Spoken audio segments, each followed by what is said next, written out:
everybody. So I'm going to be showing you guys how to build a pallet garden. This is an example of a finished one. I just put seeds in and I've got some tiny sprouts going.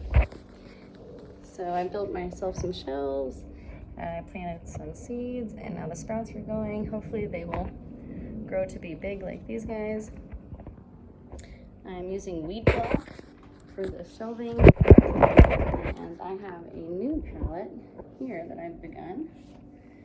I had started it and I forgot to press play on the video recording, so kind of started it already, but I'll show you. The first step is to use sandpaper and sand it down. Like I said, I've already done some sanding, so it's pretty clean. I've got some protective goggles. There's still a few more little pieces to get out.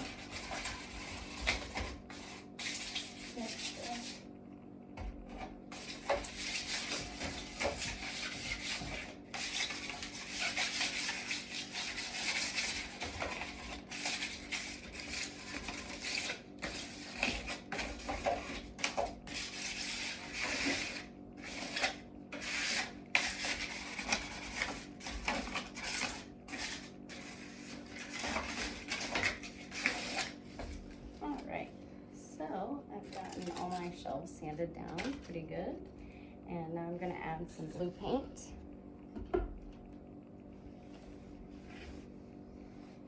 And you don't have to paint it, but I think it adds a nice touch when you do paint it.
Alrighty, and so I'm going to finish painting my shelves. They're nice and sanded down and smooth, and I'm going to finish that coat of paint with the blue color. For the next step, this is the weed block fabric that you can get from Lowe's or somewhere of that nature.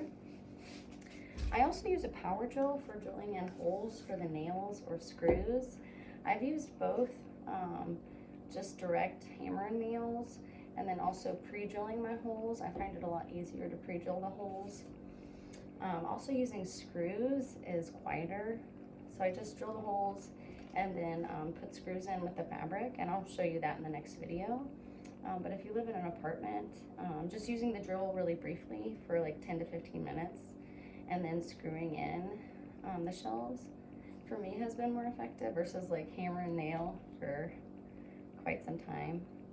But in any case, I will tune back in with you guys. Building a pallet garden is very easy, and you can grow lots of fresh greens, at least for your salads, to get started, and it's really rewarding when you do that. All right, I hope you guys have a great day, and tune in for the next video. Bye.